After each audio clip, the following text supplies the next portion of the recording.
guys, it's Chad with Beverage Professor, the channel designed to teach you about all things alcohol. And today I am going to expand your wine knowledge just a little bit. And we're going to talk about Chardonnay. And you'll want to stick around because later I will discuss two wines that you may have heard of but did not know that they were actually Chardonnay. So Chardonnay is the world's most popular white grape variety. You will see Chardonnay on just about every wine list, and to be one of the largest sections in every retail wine department. It can be found in all kinds of packages, different size bottles and boxes. Chardonnay is typically a dry to medium full-bodied wine with moderate acidity and moderate alcohol. And most of these range about 13.5% to 14.5% ABV. Now, if you're looking for a sweet wine, Chardonnay is not for you. And if you want to learn more about sweet wines, check out my video, 5 Types of Sweet Wine. Just a little plug. Chardonnay can be produced in many ways. It can be rich and oaky. It can be crisp and acidic with tropical flavors or minerality. This all depends on things like where the grapes are grown, when the grapes are harvested, and how the winemaker decides to ferment and age the Chardonnay. If the grapes are grown in cooler climate regions, they will tend to have high acid and produce flavors of green fruit like apple and pear, or maybe even citrus fruit like lemon. In a moderate climate, they have medium to high acidity and produce stone fruit flavors like peach or sometimes tropical fruit like melon. In a warm climate, they tend to have high acid with flavors of peach and pineapple and mango and papaya and guava and things like that. So now, after the grapes are harvested and crushed, the winemaker has some decisions to make, and these decisions are on how to ferment and age the wine. And these decisions will have a major impact on the overall taste of the Chardonnay. All right, so one option is to put the wine through a process called malolactic fermentation. Now, this process changes the sharp malic acid found in grapes into softer lactic acid. Malic acid gives the wine more of a tart green apple flavor, and the lactic acid then softens the acid, or is a softer acid, and produces more of the buttery characteristic that you get in some Chardonnays. All right, so the winemaker can also choose to ferment and age the wine in oak barrels or in other vessels like stainless steel tanks. If you see a Chardonnay that's labeled as unoaked, then it's probably been fermented in stainless steel tanks with no oak contact. These wines normally will be more acidic and maintain more of a fruity tropical character. Chardonnay that's aged in new oak barrels will come across softer with more oaky, buttery character and be more full-bodied. Typically will have aromas of flavors like cinnamon, clove, and vanilla. Some of the less expensive Chardonnays may use oak chips during their fermentation process, and they'll do this in the stainless steel tanks. And this gives the wine some oak flavor, but is cheaper than using an oak barrel. You might see some Chardonnays labeled as lightly oaked, and this means that the wine may have been aged just for a short period of time in used oak barrels. So now with each use of a barrel, it imparts less flavor into the wine.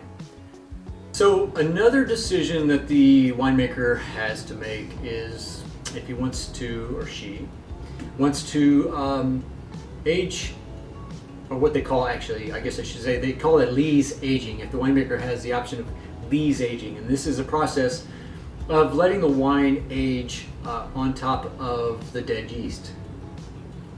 This allows the wine to develop a more rounded mouthfeel with creamy and yeasty bread-like notes. And occasionally they'll open up the barrel and take I don't know what you call the actual tool, but they'll stir the lees. You'll hear that stirring the lees, or something like that. And that's just to get those yeast, dead yeast and particles and everything else up into the wine to have a little more contact with the wines. All right, so Chardonnay is produced all over the world, and in the United States, most commonly we'll look to California for our Chardonnays. And in the areas of, say, like Napa Valley, Sonoma, Santa Barbara County, and then within those locations, you might see areas labeled as Carneros, which is a shared region between Napa Valley and Sonoma. And then you have Russian River Valley and Alexander Valley, and there's others. But also Washington State makes really good Chardonnay as well, so you might look to them for your Chardonnay.